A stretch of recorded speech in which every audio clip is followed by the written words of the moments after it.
Welcome into KSL Sports Rewind, our Week 8 recap video. And of course, we've got 4 burning questions for you. Excited to be able to talk through those. Thanks for joining us. My name is Dane Stewart. Please be joined by Jeff Hansen. And as always, our 4 downs are brought to you by Heidemann and Associates. It's a full-service law firm with locations along the Wasatch Front. They can also meet with you virtually, and it's a flat fee service as well. So if you have any legal needs, the experts at Hansen Associates can take care of you for a free consultation. Just give them a call at 801-742-4472 or visit them online at utah.law. Jeff, how you doing? Doing well, man. I'm still my breath from the win that was last week. It was a crazy week. It felt like a lot of games that came down to the wire, and they happened so fast. Man, I don't know. Those fourth quarters, we were wrapping up at like 8:30. The sun wasn't down, and the weekend was already over. It was nuts. I know, it was crazy. I got home and I was like, what to do with my Friday night? Because I feel like it was so early. But that gave us a lot of time to talk about our 4 questions, or to prepare for our 4 questions. So let's dive right in. Jeff, you talked about some crazy games on Friday night. That included Skyridge defeating Lone Peak for their first loss in state. So I'm curious, Jeff, through 8 weeks, who is your top 5 in 6A? How are you sorting out the top of 6A right now? It changes by the day. Because honestly, you look at these resumes of the top teams in 6A, they're all fairly similar, right? Corner has beat Skyridge. Skyridge has beat Lehigh. Lone Peak has beat Corner. Skyridge has beat Lone Peak. Lehigh has beat Davis. Fremont beat Davis. It's kind of a crazy, there isn't a really clear-cut number one. And we talked about this a little bit on the Red Zone show last week, Dane, that because the resumes are so similar, it feels like you have to start looking at rosters and looking at health and maybe looking at matchups and trying to project a little bit into the future to really come up with who's my top dog.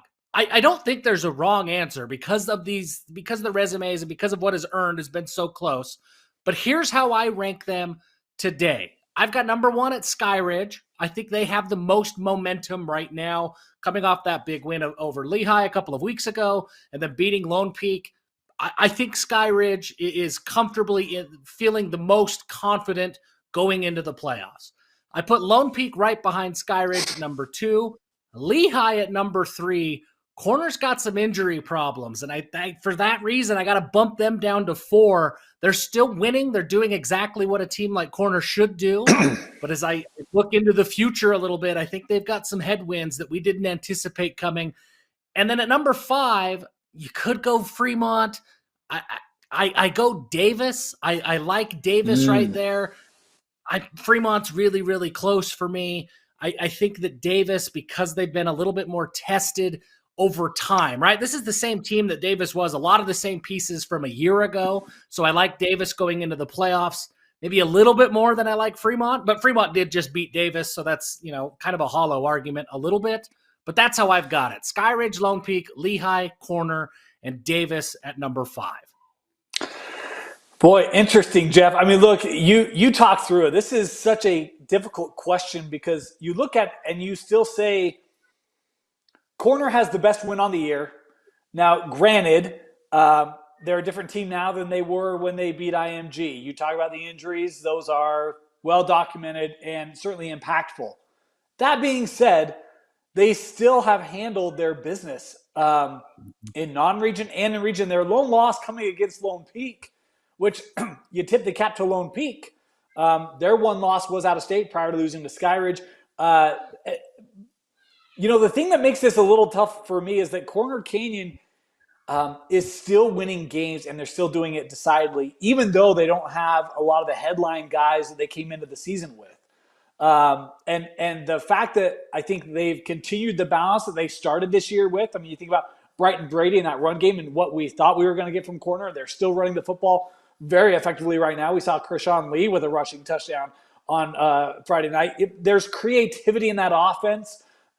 You see they can attack you multiple different ways. They still are winning games. But I look at the injury situation with you, and it's like, can they do that if they were to go play a Skyridge again or a Lone Peak again? I don't know. I think Skyridge right now, I'm with you, and maybe it's recency bias, but defeating Lehigh, defeating Lone Peak, that makes me feel really good about Skyridge. I'd probably put them at number one. Now, that being said, their running game is really strong. Their defense is really strong. Can they be consistent enough in the air to be able to take care of that? If they can, I think they are probably the best team in the state. I got Lehigh number two. I think this Lehigh team, they are flying under the radar, and I have no idea why. You go look at the RPI, there's two teams with one loss in 6A. Corner Canyon's one, Lehigh's the second, and Lehigh's at number three in the RPI. Despite, I just don't quite understand that, and it's fine. I know how the RPI is built, but for me, I think Lehigh is still really, really good. I like their ground game. I like their air game. I think Lehigh's two for me.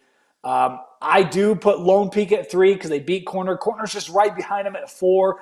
But I think really those top four are interchangeable in this in 6A, my opinion. And then I am going to go with Fremont at number five. I think they defeat Davis, so that's big. They take care of Syracuse this last week. I love it's a team that they know who they are and they lean into that.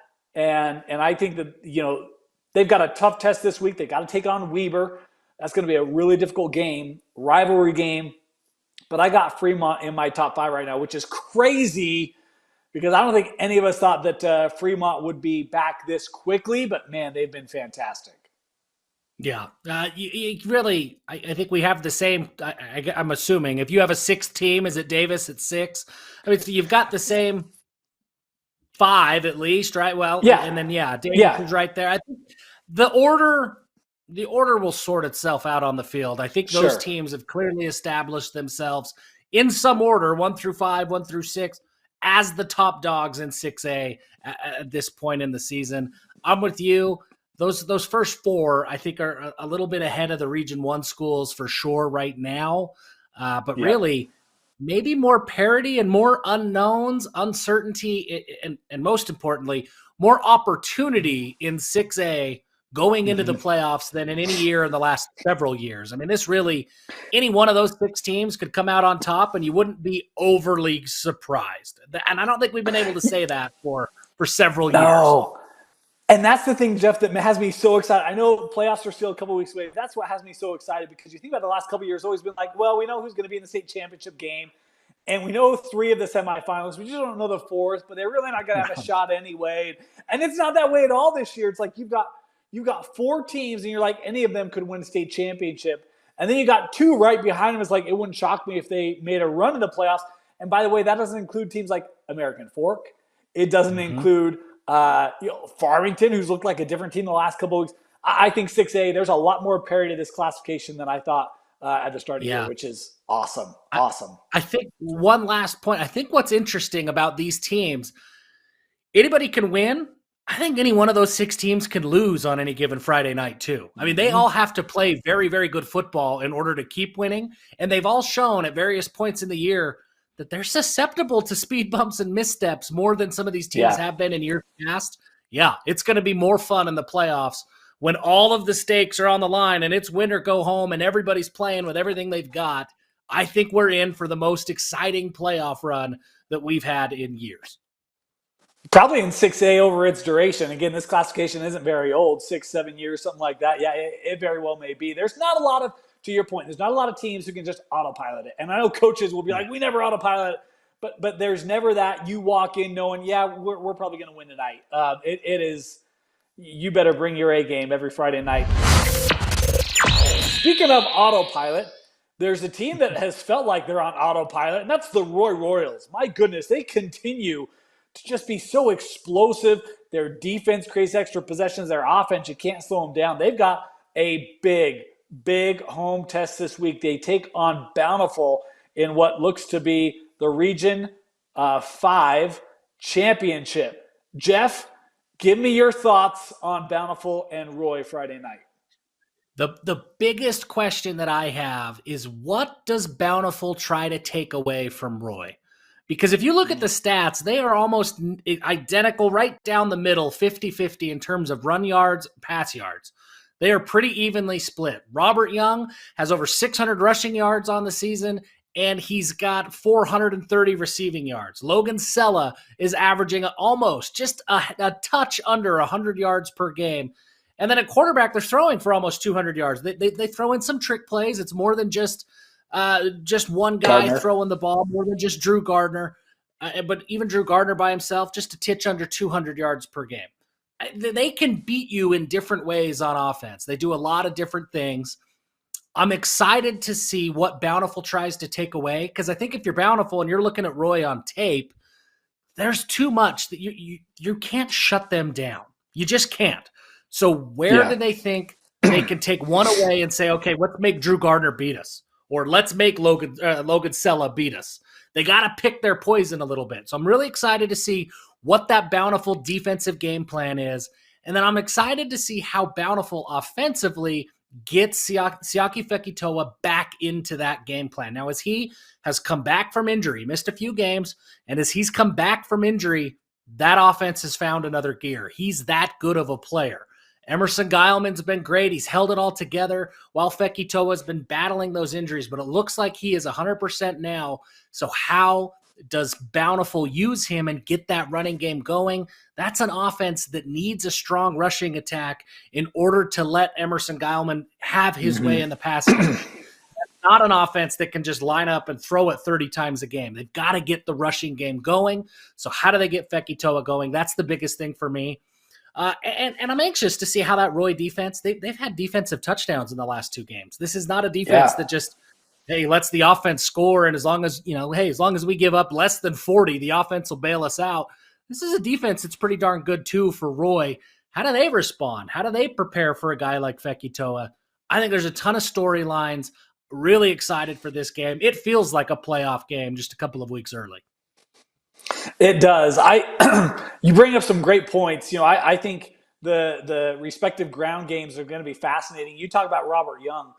I think, if I recall correctly, he only has 2 games this year where he has not scored multiple touchdowns, and that's not multiple rushing touchdowns, that's multiple touchdowns, because he can do it offensively, he can do it on special teams, again, through the air, on the ground, etc. And he's got 4 or 5 games this year where he's got over, I think it was 150 all-purpose yards or something like that. I mean, explosive. And Bountiful's got to find a way to slow him down. You talk about all the options Roy has; they've got a ton of them. I feel like this is a game where Emerson Geilman's going to have a really impressive game. And because if I'm Roy, I'm like, yep, I'm going to stop Fekitoa and I'm going to make Bountiful beat me through the air. And I feel like Geilman, not to put pressure on him, he's got to come through. Now, that doesn't mean he's got to throw for 300 yards. But this is a young man who, he takes care of the football. You look at what he's done this year. He's got like 14 touchdowns, I think only 2 interceptions. He does not turn it over. Completion percentage, that's right around 60, right? But this might be a game where you need to be in the 65%. But that doesn't mean that you've got to be averaging 18 yards a throw. It's okay to take little 6-yard throws here and there and mix in that ground game with Fekitoa. I think Roy's going to really load up the box, and I think it's going to be on Geilman to have to deliver this team. He's done it before because, again, they haven't always had Fekitoa. And, look, they've had other guys who can tote the rock, and Murdoch and others. But I feel like Geilman's going to have to take this game, and he's going to have to make some plays against this Roy defense. And you talk about a defense that takes the ball away. They've got 13 interceptions on the year, Roy does, through 8 weeks. So, look, it's a ball-hawking secondary. Geilman's got to take care of it. I think he's going to have to make some timely throws in this one. Jeff, if you had to set a combined point score in this one, where would you set that at? I think that these 2 defenses are better than we realize. It's easy to look at those offensive numbers and think this is going to be a shootout. I think this is going to be a game that's in the 20s. If somebody gets to 30, I'll be a little bit surprised. I'm looking at a 27-21 type of game. I really do respect these defenses quite a bit. I think Bountiful's physicality, we've seen against teams like Woods Cross that I don't think they are as physical as Bountiful is. I don't think they're as tough defensively as Bountiful is.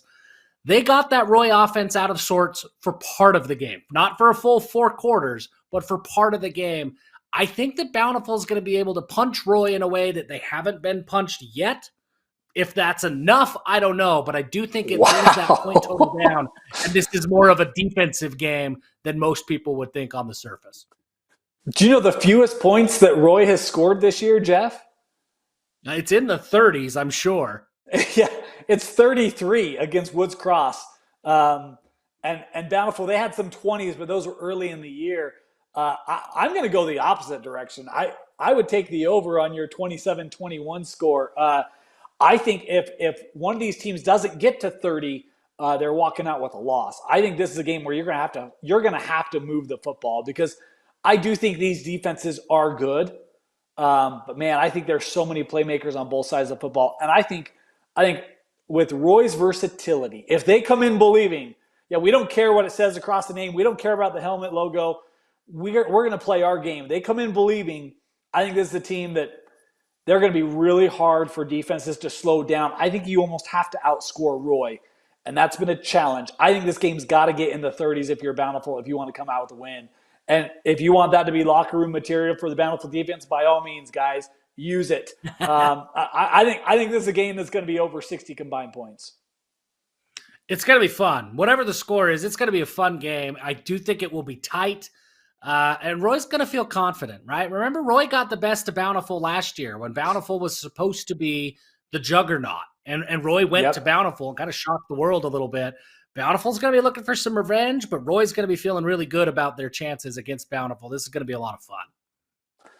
That's a great point. You want to, and Jeff, to your point, that game was 26-14. So maybe Dane's a little crazy. But all right, there we go.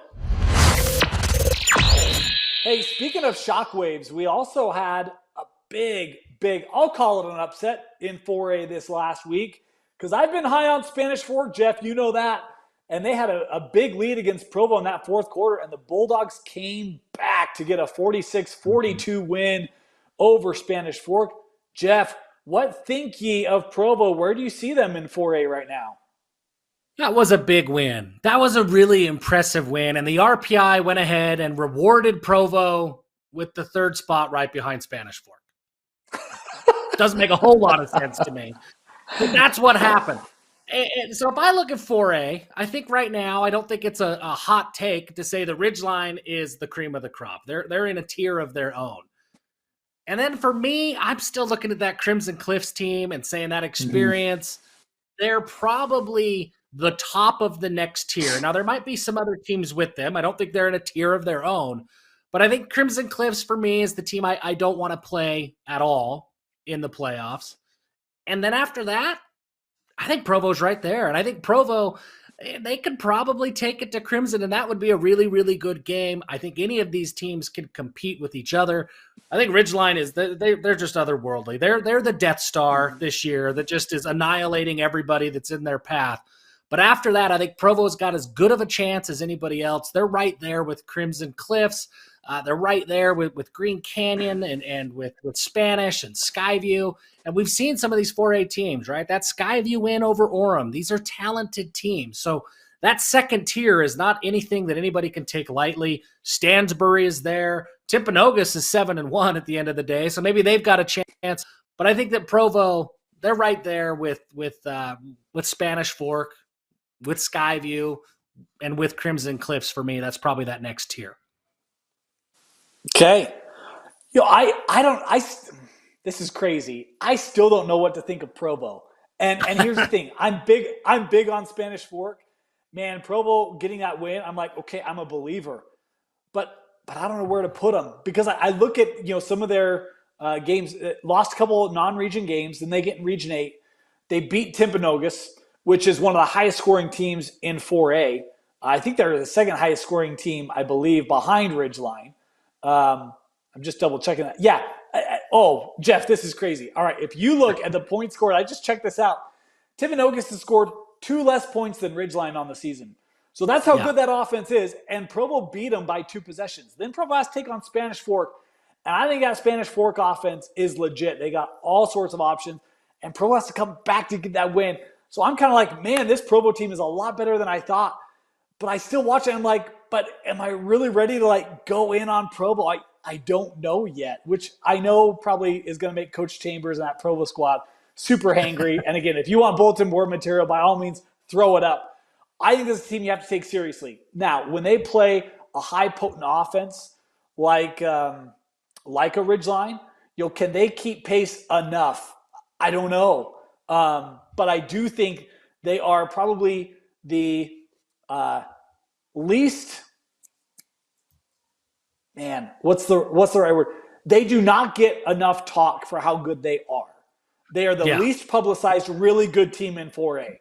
Now, I Yeah. still don't know where they stack up, right? But people should be talking about Provo more because they've got a couple of really big wins in that region that should have them on people's radars being like, we better take Provo seriously because if you don't, they're going to shock you and they're going to walk out with a dub. I don't know if they're at a Crimson Cliffs level. I don't know if they're at a Ridgeline level. But I think they can play football a multitude of different ways. They can deal with physicality. They can deal with teams that can move the football. Can they deal with an electric offense? I don't quite know that. Again, kind of that Ridgeline category to your point. So if that puts them in my tier 2, I'll take that too. But man, they are a lot better than I thought they were at the beginning of the year. And even in early non-region, they have really gotten better every week. And it's a team that should be feeling really confident right now with where they're at. I think you're exactly right. And I think that it kind of speaks maybe more to how open 4A is aside from Ridgeline, more than it says anything about, I don't know if I buy Provo. I completely buy Provo. I think they're great. There's a few other teams that I think are great. I think that Ridgeline is elite, and then I think there's a bunch of really, really good teams that could surprise anybody any week. And I don't think that. I think that's probably the best way to put it is that Provo's right in the thick of it with 4 or 5 other teams that are also right there in the thick of it. And so that's good. That's more than I expected from Provo this year. I didn't think they would be in the thick of it, but they absolutely are, especially after that win over Spanish Fork. And we got to give a shout out to Garrett Orchard, their quarterback. I mean, again, you go down to Spanish Fork, and that was a game that I thought Spanish would handle. I'll be honest. I thought it was their game. I think Spanish thought Spanish would handle it going into the second half. I think right? they did. I think they thought they did. But Garrett Orchard, you're down, what was it, 46-28, something like that in the fourth quarter. Comes back 3 touchdown passes to bring Provo from behind. Had 5 touchdown passes on Friday night. I think that's his career high. Now, he's just a junior, but, man, he had himself a stellar game. Provo does not get that win without him. There were a lot of guys who contributed, but Garrett Orchard had a special night on Friday night. Want to make sure we shouted him out for helping to lead Provo to that come-from-behind victory. And Provo right now, they got a game lead. They could be your Region 8 champions. Still games to be played, but, man, Provo looking really, really good. All right, Jeff, week 8 in the books. We talked about a couple different games, teams. Who was the standout performance you want to talk about from week 8? Lincoln Gilson from Morgan. So on the year, he's a receiver. He has had a career. Let's just talk his careers. 155 receptions, over 2,000 yards, over 2,200 yards in his career. He's averaged 80 yards per game as a receiver. And against Grantsville, maybe the biggest game that Morgan's had this year, at least the biggest stage in 3A, 7 catches for 95 yards. Didn't have a touchdown, 7 catches for 95 yards and a big win. Played great. That's a great game as a receiver. But that's not what impressed me, Dane, because he carried the ball 18 times and ran for 119 yards and 2 scores against Grantsville. Huge game for Morgan. That entire team, I mean, really pick a name out of a hat, and they were probably pretty darn impressive for Morgan. But Gilson's performance, his ability to do things that he doesn't normally do, on the year, he had never carried the ball more than 10 times in a game. But against Grantsville and maybe their biggest test, 18 carries, 2 touchdowns, and 119 yards. He was fantastic. That Morgan win was big. That's a big win over a very good Grantsville team, a very, very good Grantsville team. Morgan just continues to do Morgan things. And for me, Gilson was maybe the most impressive of a really impressive Morgan win this week. Yeah, they kind of shell-shocked him. Man, I mean, that game felt like it got over in a hurry. It was a one-sided affair. Morgan continued to just steamroll. That's a good one, Jeff. Little multi-tool contribution there from Gilson. I love it. Love it. He was good. I'm going to go. Go ahead. No, go ahead. Well, just that game, the way that it unfolded. If you remember, Dane, we were watching. Morgan had a turnover on their opening possession. Grantsville went up 3-0, and it was like, okay, we got a ball game. It was all Morgan after that. It was all Morgan. It was crazy. And in fairness, that's how a lot of Morgan opponents feel, right? Is you think you're okay, and then a quarter or two in is like, oh boy, that's a machine wearing the maroon and black on that Friday night. Hey, I'm going to go a little off the radar. Jeff, how do you feel about state record-breaking performances? I love record-breaking performances. How do you feel about a kid who has broken multiple state records in a single season? I like it. We're on the right track. All right. You know where I'm going to go, Jeff? I'm going to go with a kicker, Dylan Curtis out of Murray High School. Now, Huge. Look, a couple weeks ago, he set a state record. He had 6 field goals in a game. That's pretty impressive. I always say you don't win games by kicking field goals. You do if you have Dylan Curtis. But what he did Friday night might have been even better, Jeff. I don't know if you saw this. A new state record. He kicked a 63-yard field goal with room to spare, by the way. A 63-yarder, by the way, not on turf, on grass. 63-yard field goal for Dylan Curtis. He's got 4 games where he scored over 10 points. He's a kicker. He's got 52 touchbacks on 58 kickoffs. He has 19 field goals this year through 8 weeks.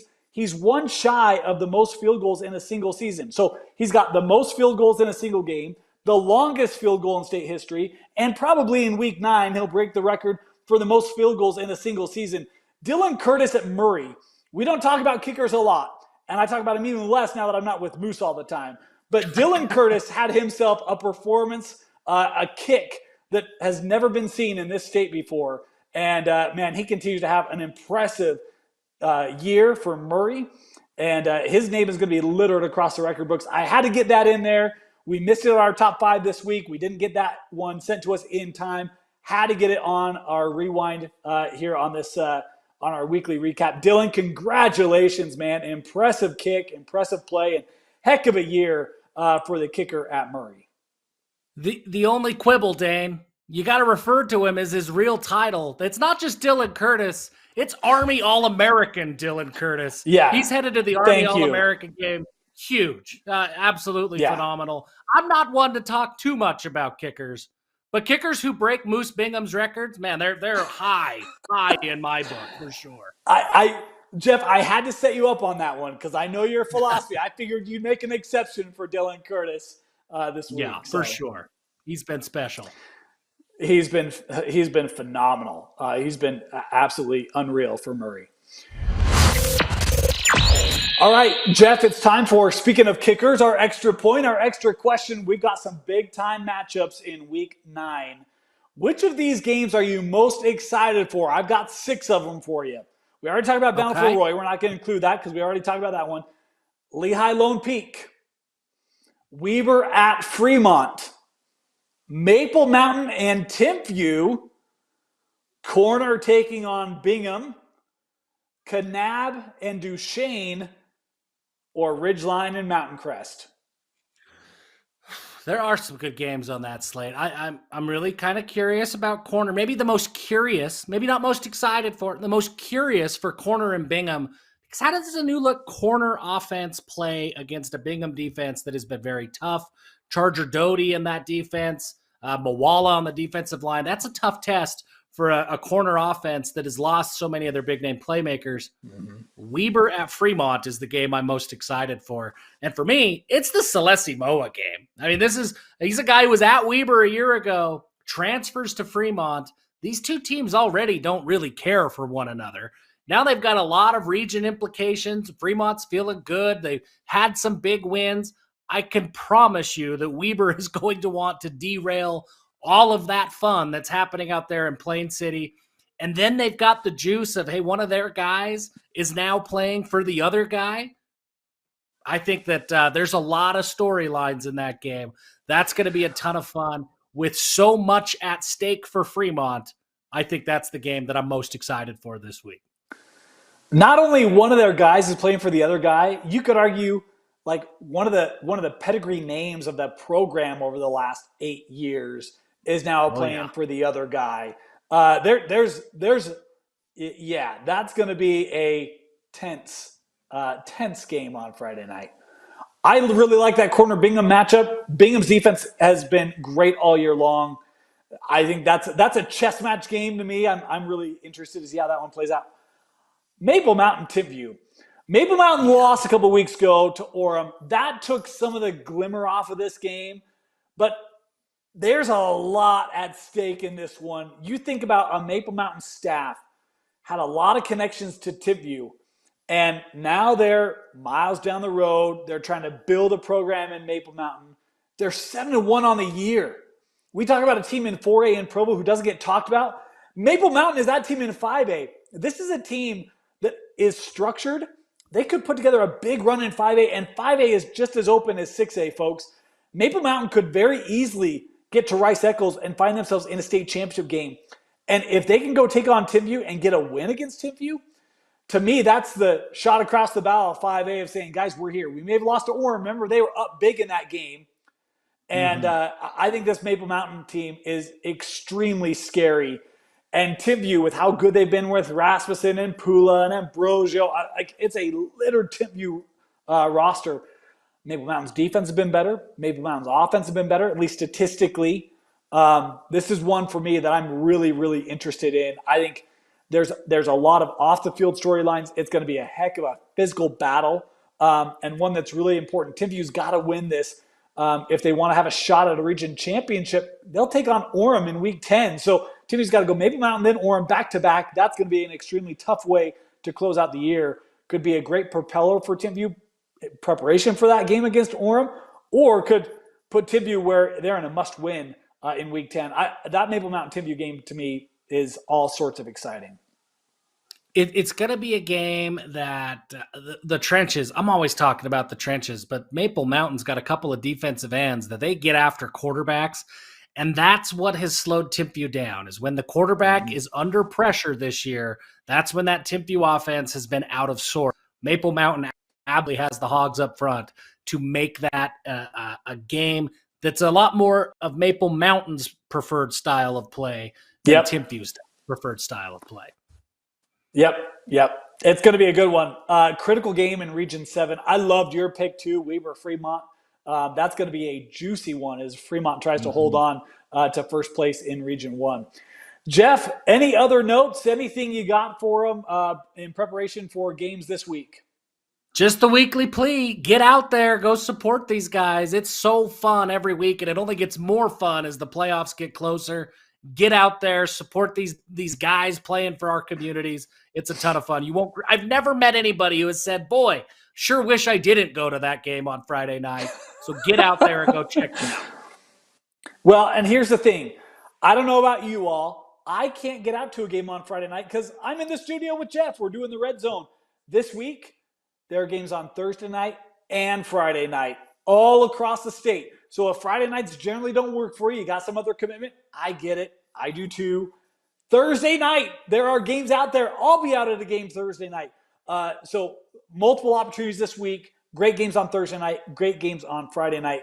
To just point, you don't have many weeks left. We're week 9, 2 weeks away from being in the postseason. It's crazy. It's flown. And we will take you all the way to state championships right here on KSLSports.com. I want to thank you for joining us. For Vince Francis, Jeff Hansen, my name is Dane Stewart. Get out to a game Friday night. If you can't, come join us on KSLSports.com for streams and for the Red Zone on KSL Sports.